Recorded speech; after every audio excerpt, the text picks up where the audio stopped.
last week, the world commemorated, well, I said celebrated the UN Day for Disability. And there was a lot of conversation around that, but it's important to keep those conversations not just in mind, but keep them on the front burner so appropriate actions can be taken. Enough of lip service, really, commemorating those days. What is being done? How far have we come as a people, as a nation, to ensure that we have assistive technologies for persons with disabilities? We have a full panel on this morning. We're joined by the President, Nigerian Institute of Architects, Architect Mobolaji Adeniyi, also Honorable Bashiru Dawudej, Chairman House Committee on Disability Matters, a member House of Representatives, Oshodi Solo 1 Federal Constituency. And we also have joining us Dr. Christopher Wanero, UN Committee on Rights of Persons with Disabilities, UNCRPD. And joining us virtually is Chuk Sopaga, Technology Strategist. Ladies and gentlemen, thank you for joining us on the Morning Brief. Well, naturally, I'll begin with Architect Mobolaji Adeniyi, who's the president of Nigerian Institute of Architects. And my question is straightforward. All the conversations happened, right? You had stakeholders coming up, speaking about how far we have come. If you could just give us an overview of where we are as a nation, particularly with emerging assistive technologies and innovations and fostering inclusivity. How would you rate us on a scale of 1 to 10, Architect?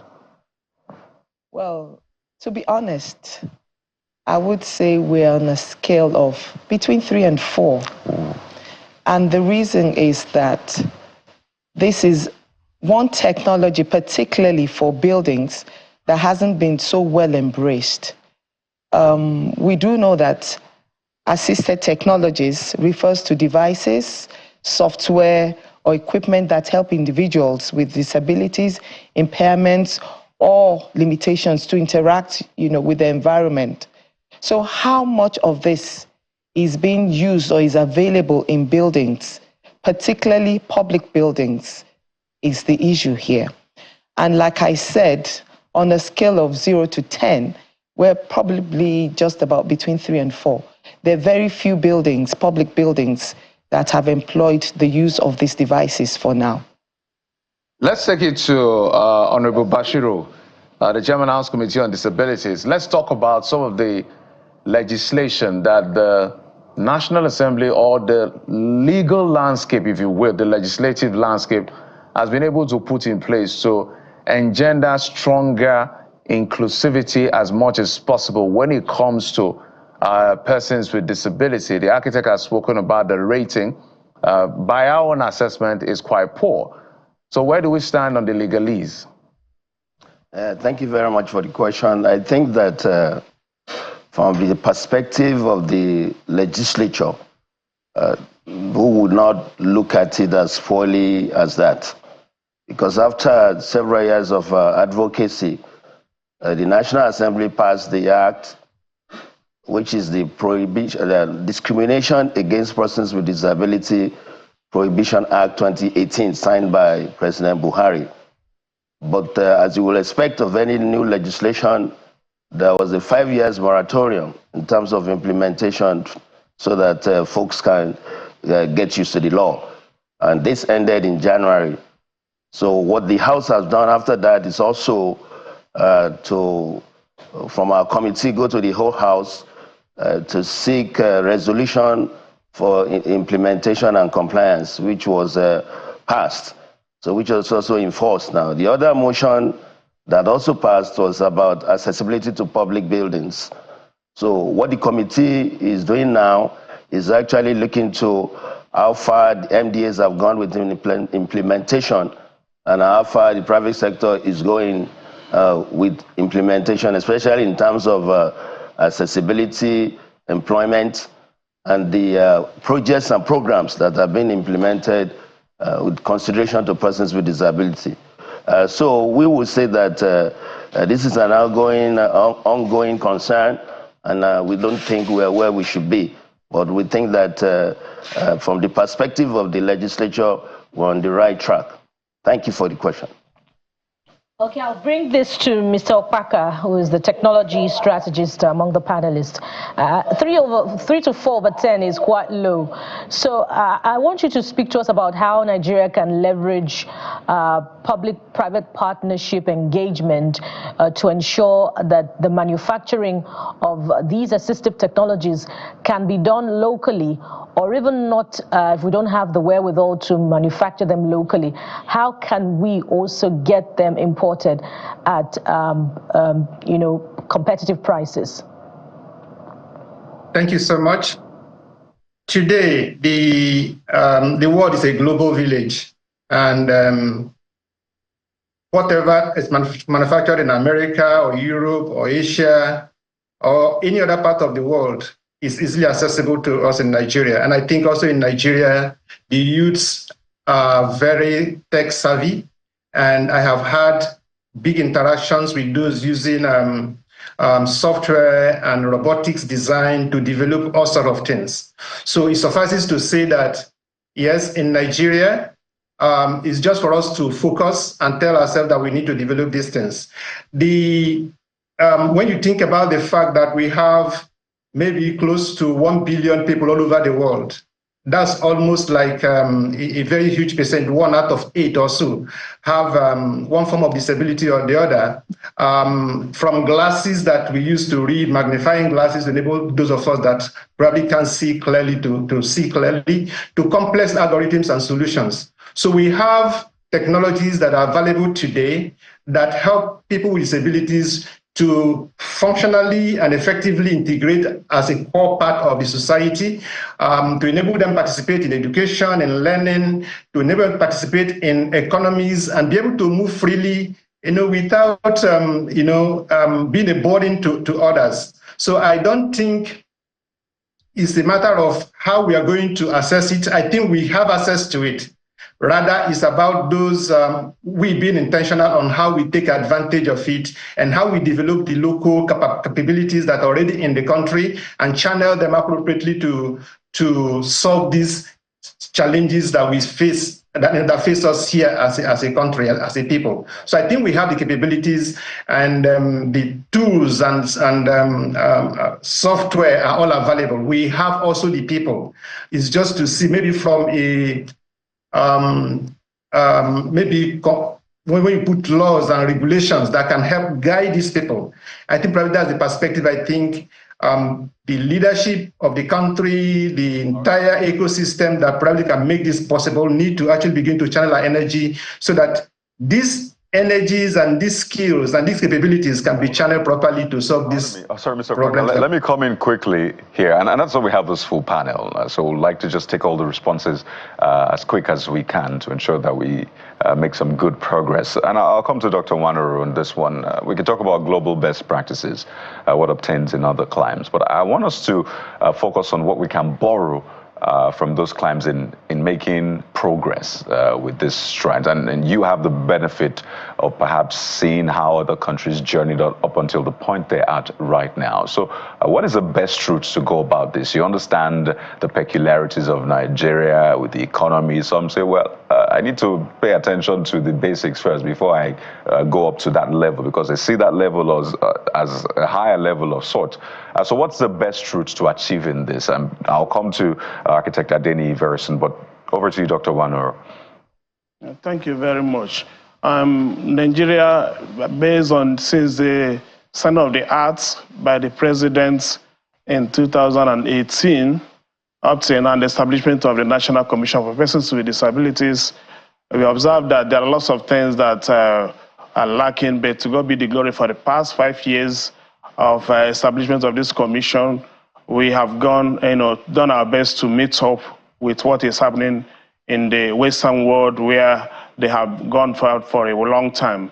But the fact is that we need to see how we can leverage from the opportunities most of us who have traveled far and wide have seen and been practiced elsewhere. These technologies really is really assisting us a lot, because without them, there's nothing we can do. Take, for instance, a blind person. Without this technology, you can't read, you can't do anything. Braille is really assisting us.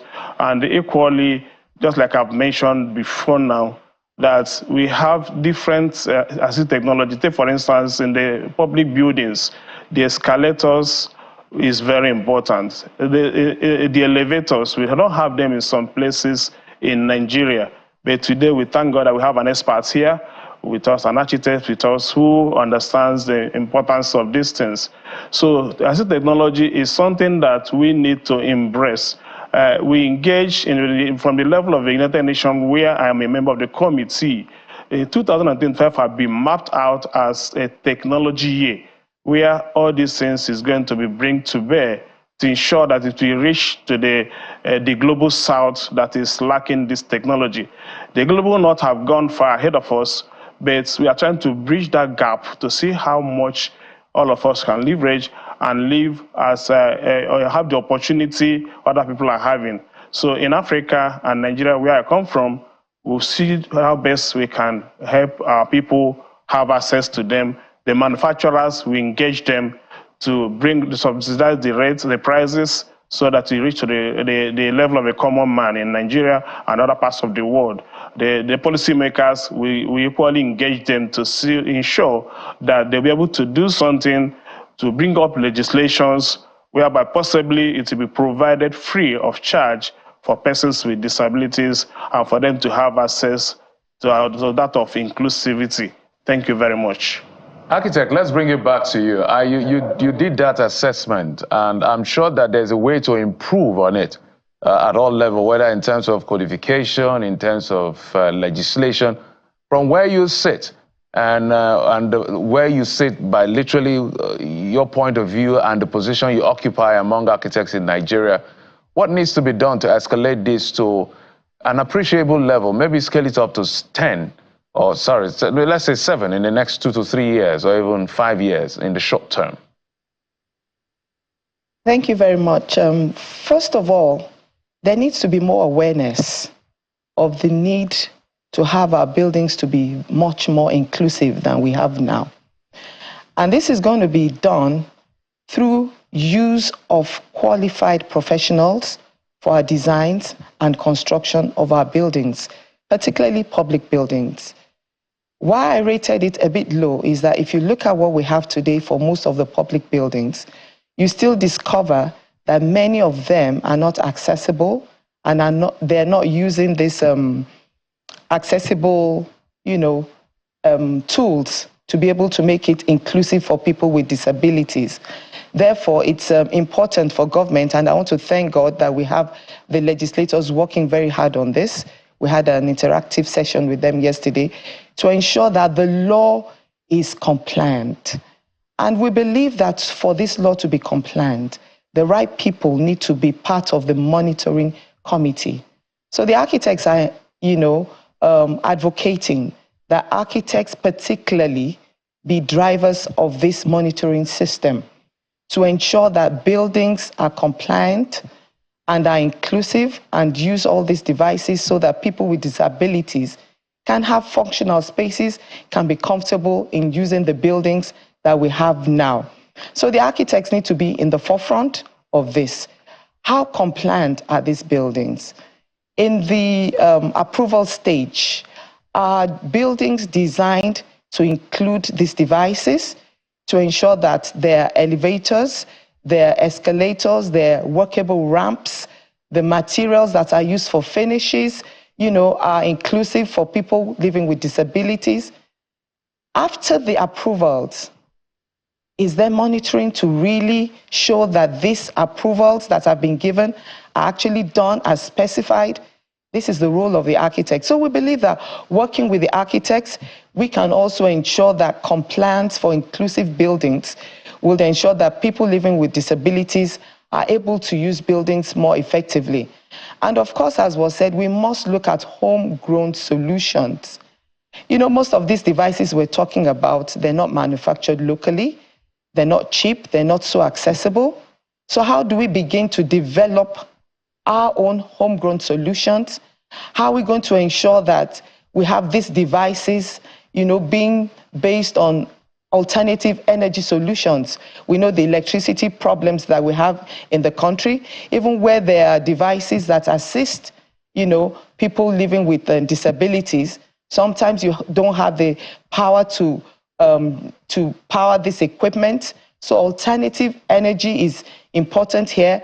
We also need to do more research to get homegrown solutions so that these devices, when we even have them, when they're used properly, they can be effective in all public areas. All right, let's take it to the other panelists now. I'm starting with you, Honorable Bashir Dawoji.